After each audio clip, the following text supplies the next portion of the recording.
نحمدہ ونصلی ونسلم علی رسولہ الکریم اما بعد فاعوذ باللہ من الشیطان الرجیم بسم اللہ الرحمن الرحیم انا اعطیناک الکوثر فصل لربک وانحر ان شانئک هو الابتر۔ صدق اللہ مولانا العظیم وصدق رسولہ النبی الکریم الرؤوف الرحیم ببرکتی ان اللہ وملائکتہ یصلون علی النبی یا ایہا الذین آمنوا صلوا علیہ وسلموا تسلیما۔ جو احباب میری ویڈیو دیکھ رہے ہیں، مجھے سن رہے ہیں، محبت کے ساتھ درود پاک کا نذرانہ پیش کریں۔ اللہم صلی علی سیدنا و مولانا محمد وعلی آل سیدنا و مولانا محمد وبارک وسلم وصلی علیہ۔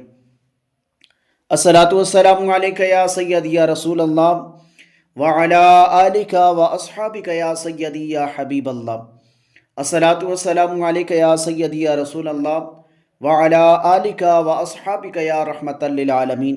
سب سے پہلے تمام احباب کو السلام علیکم ورحمۃ اللہ وبرکاتہ۔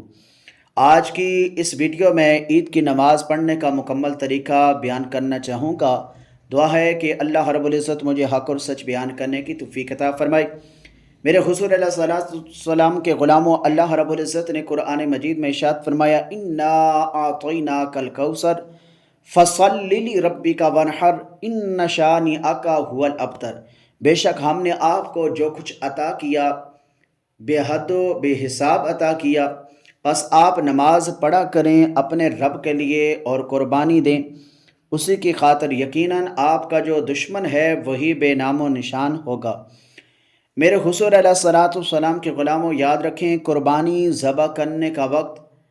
10 ذی الحجہ کے دن عید کی نماز ادا کرنے کے بعد ہے، اور نماز عید کا وقت 1 یا 2 نیزوں کے برابر سورج کے بلند ہونے سے شروع ہوتا ہے اور زوال شمس سے پہلے تک باقی رہتا ہے۔ اور اس نماز کے پڑھنے کا طریقہ کار یہ ہے کہ جب سورج اچھی طرح ظاہر ہو جائے اور مکروہ وقت خارج ہو جائے تو اس کے بعد 2 رکعت نماز واجب عید الضحیٰ جماعت کے ساتھ ادا کی جائیں بما زائد تکبیرات کے۔ اور اس نماز کے لیے نہ اذان ہے نہ اقامت ہے، اور اس نماز کا باجماعت ادا کرنا سنت ہے، اور تکبیر تحریمہ کے بعد زیر ناف ہاتھ باندھ لیے جائیں اور اس کے بعد ثنا پڑھی جائے، پھر 3 تکبیریں کہی جائیں اور ہر تکبیر کے بعد ہاتھ کانوں تک اٹھا کر چھوڑ دیے جائیں، اور ہر تکبیر کے بعد 3 تسبیحات کا وقفہ کیا جائے، اور پھر تعوذ اور تسمیہ کے بعد سورۃ فاتحہ کے ساتھ کوئی دوسری سورت ملا کر قرات کریں، اور بہتر یہ ہے کہ سورۃ فاتحہ کے بعد سورۃ الاعلیٰ اور سورۃ الغاشیہ تلاوت کی جائے، کیونکہ نبی کریم صلی اللہ علیہ وآلہ وسلم کا یہ معمول تھا کہ آپ عموماً یہی صورتیں تلاوت کیا کرتے تھے۔ اور دوسری رکعت میں قرات کے اختتام پر رکوع جانے سے پہلے زائد تکبیرات کہی جائیں اور چوتھی تکبیر کہہ کر رکوع چلے جائیں، اور نماز سے فراغت کے بعد 2 خطبے دیے جائیں جن میں اللہ رب العزت کی حمد و ثنا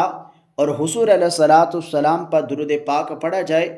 اور عام مسلمانوں کو واعظ و نصیحت کی جائے اور یوم آخرت سے ڈرایا جائے، اور دوران خطبہ درج ذیل تکبیرات پڑھی جائیں، اللہ اکبر، لا الہ الا اللہ اکبر وللہ الحمد۔ اور یاد رکھیں عیدگاہ کی طرف جاتے ہوئے اور واپس پلٹتے ہوئے بھی یہ تکبیریں پڑھی جائیں، تو ہر وہ چیز جو ان تکبیرات کو سنے گی وہ قیامت کے دن تکبیرات پڑھنے والے کے ایمان کی شہادت دے گی۔ دعا ہے کہ اللہ رب العزت ہم سب کو دین کو صحیح سمجھ کر اس پر عمل کرنے کی توفیق عطا فرمائے۔